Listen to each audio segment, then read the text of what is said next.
Eleanor sat quietly by the window, watching the golden hues of the setting sun fade behind the rooftops in the distance. The house was so silent she could hear the rhythmic ticking of the old clock on the wall. Another day had passed. Another day of sitting alone in the same chair, in the same house that once echoed with the laughter of her husband and children. Now, all that remained was an emptiness that stretched into the evening like a shadow that refused to leave. She closed her eyes, trying to push away the weight pressing on her chest, but the thoughts came rushing back like waves crashing against a shore. She had spent her whole life being strong, an unwavering teacher, a devoted wife, a mother who put everyone else first. But now, at 68, with her children grown and her husband gone, she felt lost. She no longer had dinners to prepare for anyone. There were no late-night conversations, no quick goodbye hugs before the kids rushed off to start their own lives. There was just silence. But Eleanor knew she wasn't the only one who felt this way. How many women, after a lifetime of giving, suddenly wake up one day to find themselves wondering, what happens now? How many of them have spent so many years taking care of others that they've forgotten how to take care of themselves? Then, one evening, the phone rang. It was a call that changed everything. Her closest friend, someone she had shared secrets and laughter with for decades, had suddenly passed away from a stroke. The news hit her like a blow to the chest. Just yesterday, they were talking about the little things in life, about a new cafe they wanted to visit, about plans they had yet to make. And now, just like that, she was gone. Eleanor sat in shock, gripping the phone long after the call had ended. The weight of impermanence settled deep into her bones. Is this how it ends for all of us? Always rushing, always giving, always worrying, only to one day disappear without truly having lived? That night, she lay awake, staring at the ceiling, her mind filled with questions.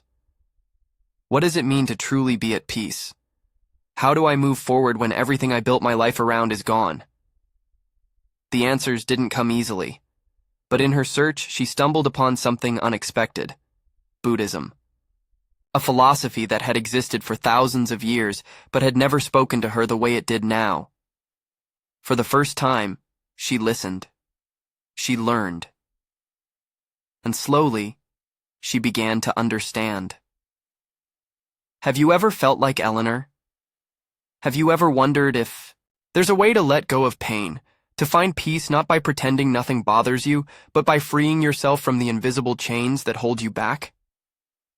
Join Eleanor on this journey, one that may just change the way you see your own life. Life before the incident. Invisible pressures. Eleanor's life had always been structured, purposeful, filled with responsibilities that gave her a sense of meaning. For decades, she had dedicated herself to her students, pouring her heart into teaching, shaping young minds, and being a steady presence in the classroom. At home, she was the pillar of her family, the one who always remembered birthdays, made sure dinner was on the table, and kept the household running smoothly. Her identity had been built around these roles, and she had worn them with pride. But life has a way of shifting, sometimes so gradually that you don't even notice the change. Until one day, you wake up and realize everything is different. Retirement had been something Eleanor once looked forward to, a well-earned rest after years of hard work. But when the day finally came, it didn't feel like a reward. Instead, it felt like stepping into a void. The routine that had anchored her life disappeared overnight. No students waiting for her lessons, no lesson plans to prepare, no sense of urgency pushing her forward. Mornings became slower, quieter, and painfully empty. She tried to fill the silence. She took up gardening, joined a book club, even attended a few community events. But no matter how many activities she engaged in, she couldn't shake the feeling that something was missing. The world moved on, as it always does, but she felt stuck in place, watching life unfold around her instead of feeling like she was a part of it. The house, once filled with the sounds of laughter and conversation, had grown quieter over the years. Her children, now adults with their own families, called when they could, visited when their schedules allowed. She knew they loved her, but she also knew she was no longer at the center of their lives. They had their own worries, their own children, to care for. She didn't want to be a burden, so she never told them how lonely she sometimes felt. Society had always told her what she was supposed to be: a good daughter, a loving wife, a devoted mother, a hard-working teacher. But now that those roles were no longer required of her in the same way, she wasn't sure who she was supposed to be. She had spent so many years putting others first, making sure everyone around her was taken care of. Now, with no one depending on her, she felt invisible. There were days she would sit by the window and watch people go about their daily routines: young parents rushing to work, children laughing as they rode their bikes, couples walking hand in hand. She found herself wondering if they too would one day find themselves sitting alone, searching for a new purpose. She reminded herself to be grateful. She had lived a good life. She had done everything she was supposed to do. And yet, a small voice in the back of her mind whispered, "But what about you? What have you done for yourself?" She didn't have an answer. And that realization unsettled her more than she was willing to admit. The first crisis, when everything falls apart. The phone rang late in the evening, its sharp tones slicing through the silence of Eleanor's house. She hesitated for a moment before answering, a strange sense of unease settling in her chest. It was unusual for anyone to call at this hour. As she lifted the receiver, she could hear the shakiness in the voice on the other end. It was another friend from her book club, speaking in hushed, measured tones, as if trying to soften the weight of the words that would follow. Eleanor barely heard the details, something about an ambulance, about how it all happened so suddenly, about how there was nothing anyone could do. The only thing she truly registered was the name. Margaret. Margaret had been Eleanor's closest friend for nearly 40 years. They had met when their children were young, bonding over shared exhaustion and whispered dreams of the lives they would return to once their kids were grown. Over the years, their friendship had become a lifeline, an unspoken promise that no matter how much time passed, they would always have each other. There were weekly lunches, long phone calls about everything and nothing, a steady reassurance that they were never truly alone. And now, just like that, Margaret was gone. Eleanor sat in stunned silence, gripping the phone as if letting go would make it real. Her mind struggled to accept the words, to make sense of the impossible. Only yesterday they had talked about meeting for coffee next week. Margaret had laughed, promising she had the perfect story to tell Eleanor in person. And now there would be no next week, no stories left to tell, no more laughter to share. The days that followed felt surreal. Eleanor moved through them in a fog, offering polite condolences to Margaret's family, nodding mechanically as people spoke about how unexpected it all was, how fragile life could be. They told her Margaret had gone peacefully. They told her it was just her time. But none of it brought her comfort. If anything, it made her feel more lost than ever. For so long, Eleanor had pushed aside the creeping loneliness, convincing herself that she still had time, that one day she would figure out what came next. But Margaret's death shattered that illusion. Time was not something she could count on. Time could slip away in an instant, without warning, without apology. The realization terrified her. One evening, she sat in her living room, surrounded by framed photographs that now felt more like ghosts than memories. She traced her fingers over an old picture of her and Margaret, taken on a summer afternoon decades ago.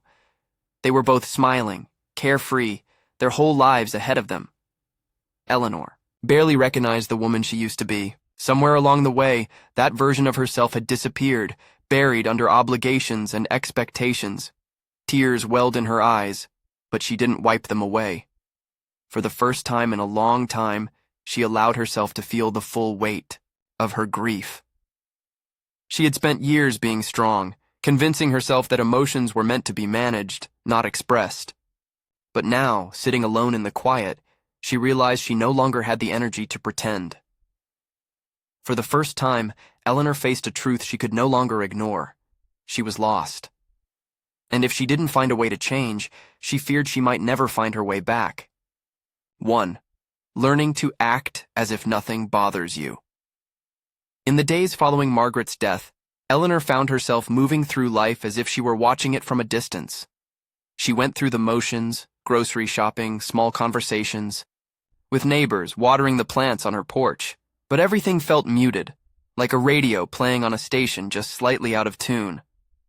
The world around her carried on, unchanged, oblivious to the storm inside her. She knew she needed to find a way forward, but how? How could she simply go back to living when every step felt heavier than the last? One evening, in an attempt to quiet her restless mind, Eleanor picked up a book on Buddhism that she had bought years ago but never truly read. She wasn't looking for enlightenment. She wasn't even sure she was looking for answers. She just needed something, anything, to make sense of the weight she was carrying. As she turned the pages, a particular phrase caught her eye. Act. As if nothing bothers you, she almost scoffed at the simplicity of it. How could anyone truly act as if nothing bothered them? Wasn't that just pretending, hiding pain behind a carefully composed face? But as she read further, she realized that it wasn't about suppression or denial. It wasn't about pretending not to feel. It was about learning to observe without attachment, to acknowledge pain without allowing it to consume her. For so long, Eleanor had allowed her emotions to dictate her reality. If she felt lonely, she believed she was alone. If she felt lost, she believed there was no path forward. But what if feelings were just passing storms? What if, instead of resisting them or drowning in them, she simply noticed them, like clouds, moving across the sky, always shifting, never permanent? The next morning, Eleanor decided to try. She woke up and, instead of letting the usual sadness settle over her like a heavy coat, she simply observed it. Ah, here it is again. The loneliness. The longing. She let the emotions come, but instead of reacting, she watched them with curiosity, as if they belonged to someone else. They were there, but they didn't define her. She carried this practice into her daily life. When she spilled coffee on the kitchen counter, she noticed the irritation rise and then fade without letting it dictate her mood for the rest of the morning. When she walked through the park and saw an elderly couple sitting together, a pang of grief struck her heart. But she reminded herself that she could feel sadness without becoming sadness. She was not her emotions. She was the one witnessing them. Slowly, she began to realize the power in this practice. Acting as if nothing bothered her didn't mean she was numb or indifferent. It meant she was learning to let life move through her without resistance. It meant choosing peace over control, presence over regret. One evening, as she sat on her porch, she noticed how the wind danced through the trees, how the leaves rustled softly and then settled again. It struck her then. Life was like this, always shifting, always changing. The wind didn't fight the trees, and the trees didn't try to hold on to the wind.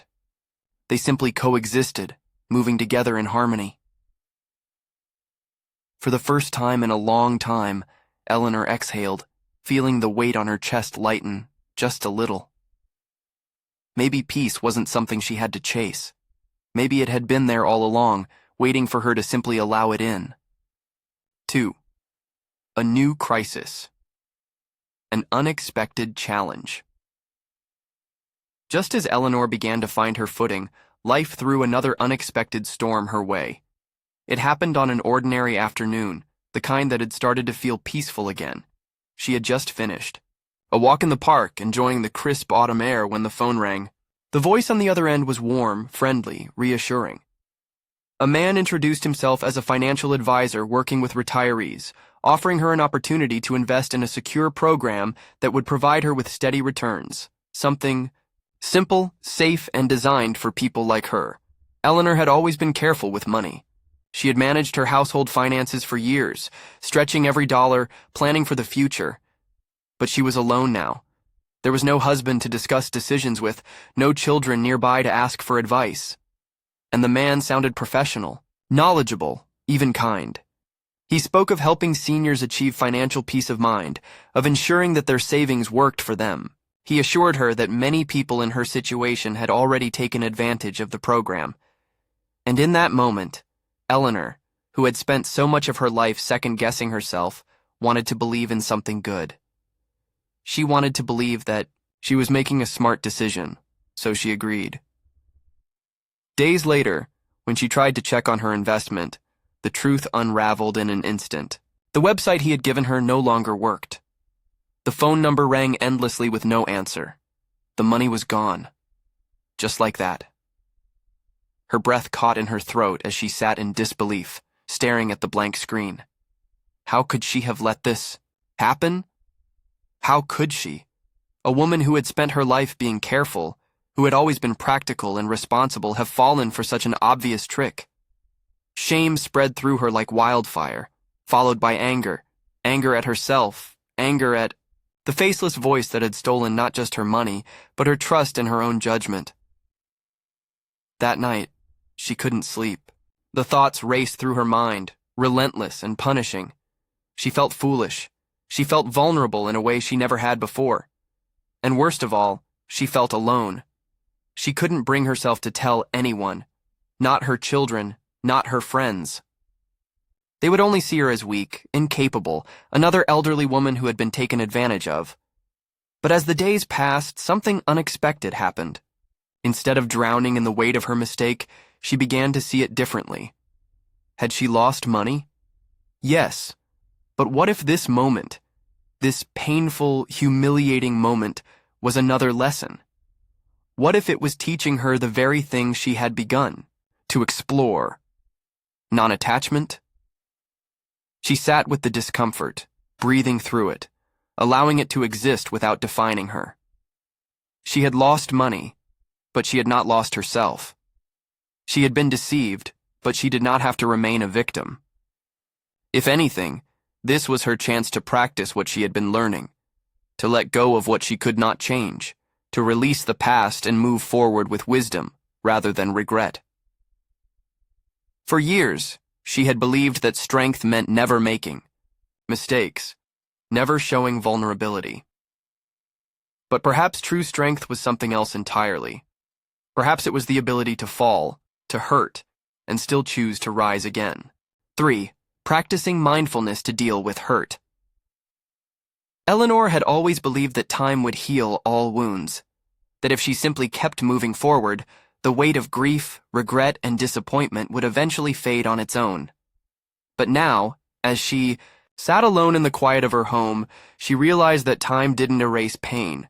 It only buried it, layer upon layer, until one day it surfaced again, raw and undeniable. The loss of Margaret, the deep loneliness, and now the sting of betrayal from the scam. It was all there, pressing against her chest like a weight she couldn't shake. One evening, feeling restless, Eleanor found herself flipping through the worn pages of the Buddhist book she had started reading weeks ago. A passage about mindfulness caught her attention. She had heard the term before, but she had never truly understood it. The words on the page seemed simple. Be present. Observe without judgment. Let each moment exist as it is. But how was she? Supposed to sit with her pain instead of running from it? How could she face the storm inside her without being swept away by it? She decided to try. The next morning, she made herself a cup of tea and sat by the window, resisting the urge to distract herself with television or her phone. She closed her eyes and focused on her breath. Inhale, exhale. The rhythm was steady, constant, grounding. Almost immediately, thoughts began to intrude. Memories of Margaret, the shame of losing her money, the fear that she would never feel whole again. Instead of pushing them away, she did something different. She acknowledged them. Ah, here is grief. Here is anger. Here is fear. She let them exist, but she did not fight them. At first, it was difficult. Her mind wanted to pull her into old patterns, to spiral into self-blame and regret. But each time that happened, she gently brought herself back to the present moment. She noticed the warmth of the tea in her hands, the softness of the cushion beneath her, the faint sound of birds outside. She realized that in this very moment, she was safe. Nothing was hurting her. The past could not reach her here, nor could the worries of the future. There was only now. As the days passed, She began to incorporate mindfulness into everything she did. When she walked, she paid attention to the way her feet connected with the ground. When she ate, she tasted each bite instead of rushing through her meal. When sorrow visited her, she no longer resisted it. She simply observed it, like a wave rising and falling in the ocean. For so long, Eleanor had believed that healing meant forgetting, that peace meant erasing pain. But mindfulness was teaching her something else. She didn't have to erase anything. She only had to learn how to hold it with gentleness, how to allow her emotions to come and go without losing herself in them. One evening, as she sat on her porch, watching the sky shift from gold to deep indigo, she felt something she hadn't felt in a long time. It wasn't happiness, not exactly, but it was peace. A quiet, steady peace that came not from escaping her pain, but from finally making space for it. 4. Letting go of what you can't control. Non-attachment. Eleanor had spent most of her life trying to hold everything together. She had been the kind of person who planned, who anticipated problems before they arose, who believed that if she just tried hard enough, she could keep everything under control. But the past year had shown her a different reality. Margaret's sudden passing, the scam that took her money, the aching loneliness that no amount of planning could fix. None of it had been in her hands. And yet, she had spent so much time fighting against it, resisting what had already happened, as if sheer willpower could rewrite the past. One evening, as she sat on a park bench watching a small boy fly a kite, something inside her shifted. The boy held the string tightly, running as fast as his legs would carry him, trying to pull the kite higher and higher. But then a gust of wind came, and the kite tugged violently against the string, threatening to dive toward the ground. The boy hesitated for just a moment before making a choice Eleanor hadn't expected. He let out more string, loosening his grip instead of tightening it. The kite, now free to ride the wind instead of fighting against it, soared even higher. Eleanor sat there, watching, her heart catching in her chest. All this time, she had been clenching her fists around things she could not change, the past, the choices she had made, the people she had lost. She had been trying so hard to force life to bend to her expectations, only to find herself exhausted and defeated when it refused. But what if, like the boy with the kite, she could loosen her grip? What if, instead of resisting, she let go? That night, Eleanor walked home feeling lighter than she had in months. She knew letting go wouldn't happen all at once. It was a practice, a choice she would have to make every day. But she was ready to begin. She started small, donating clothes she had kept for years but never wore, getting rid of old letters and objects that no longer served her. Each item she released felt like shedding an old version of herself, one who had been afraid to move forward. But the hardest part wasn't the physical things. It was the emotions, the expectations, the regrets. She practiced reminding herself, I cannot control what has already happened. I cannot change how people have treated me. I cannot hold onto things that are meant to pass. Some days, the weight of the past still clung to her, but she no longer let it consume her. One morning, standing by her window, she watched as the wind rustled the trees. The leaves, once so firmly attached, now drifted gently to the ground, carried by the breeze without resistance. She closed her eyes and inhaled deeply. She was learning, slowly but surely, to do the same. 5. Learning to love yourself. Self-compassion. Eleanor had spent a lifetime offering kindness to others.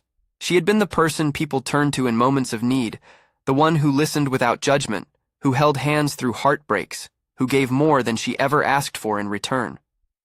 But when it came to herself, she had always been harsh. Every mistake, every moment of weakness, every sign of aging or forgetfulness, she met them with criticism rather than compassion. She forgave others easily, yet held herself to impossible standards, as if she were somehow unworthy of the same gentleness she gave so freely. It wasn't until she stumbled upon a passage in one of her Buddhist books that she truly began to question this pattern.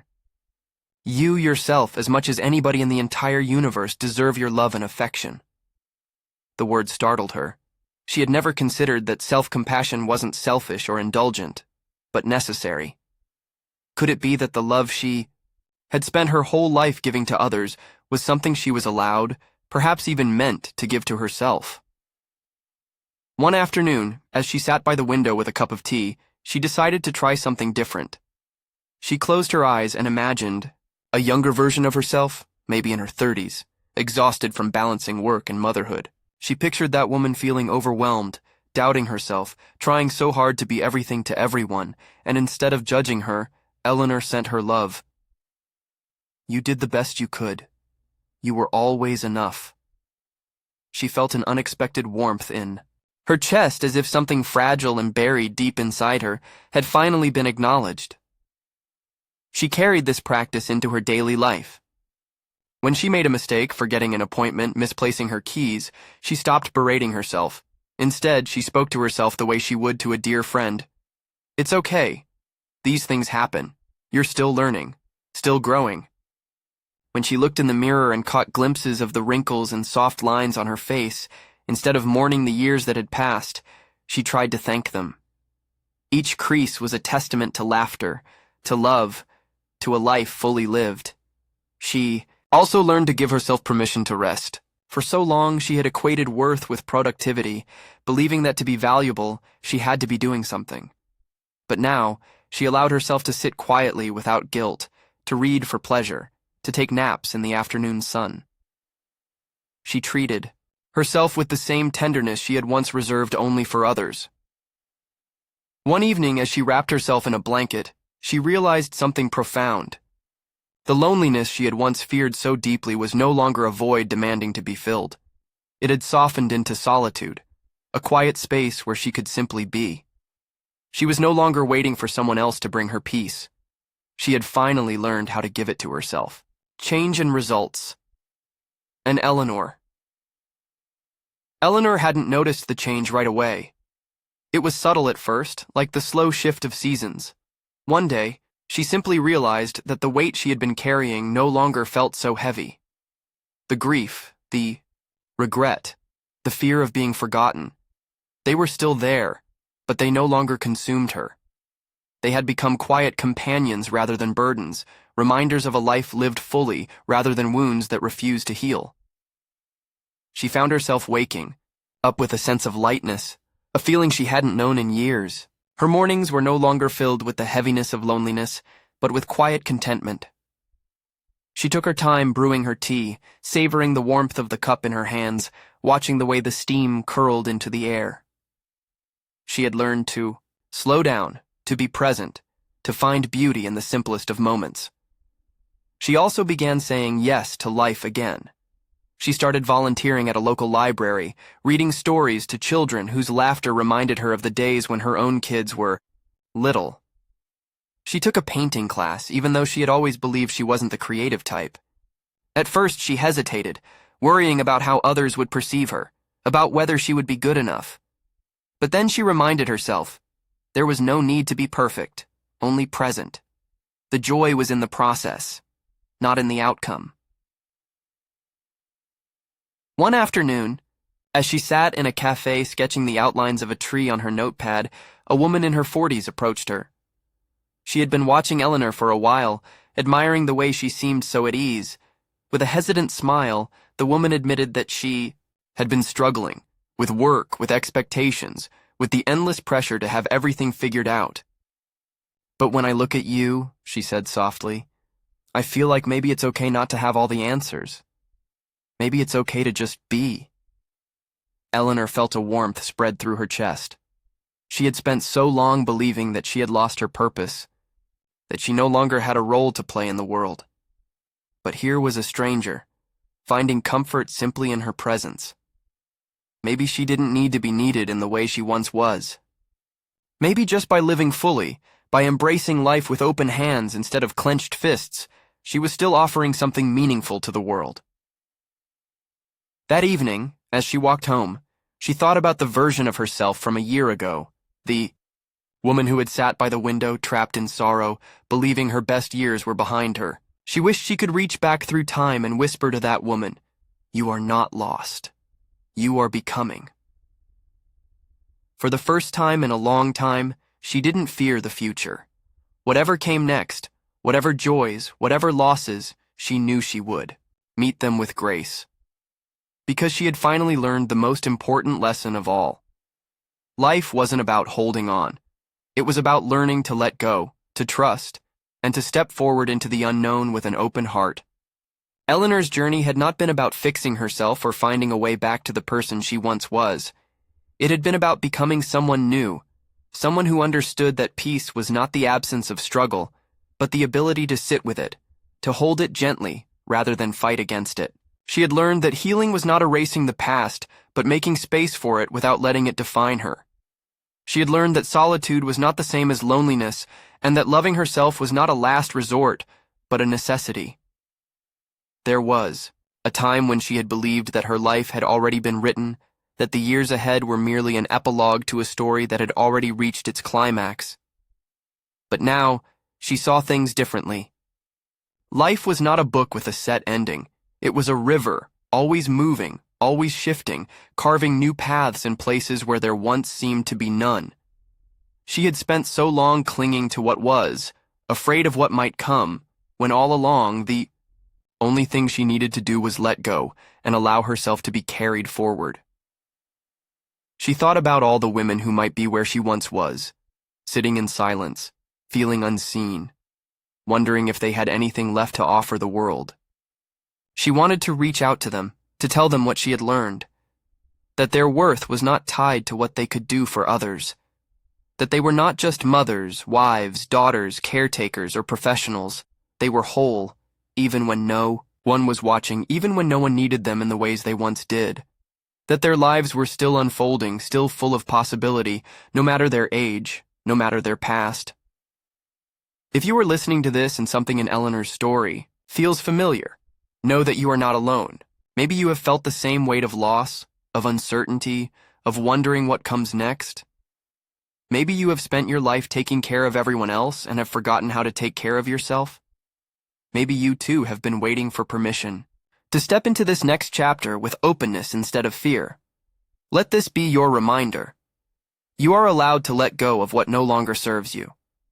You are allowed to release regret, to forgive yourself, to move forward without carrying the burdens of yesterday. You are allowed to choose peace, not because life is perfect, but because you deserve to find stillness within it. And most of all, you are allowed to love yourself, not just in moments of strength, but in moments of weakness, in moments of doubt, in moments when you feel like you have nothing left to give. If this story resonated with you, take a moment to reflect. Ask yourself what you need to release. Ask yourself where you can be gentler with yourself. And if you feel ready, share your thoughts in the comments. Let's create a space where we remind one another that healing is possible, that transformation is real, and that no matter where you are in your journey, you are exactly where you are meant to be. If you'd like to continue exploring these ideas and finding new ways to bring peace into your life, consider subscribing. Your journey isn't over, it's just beginning.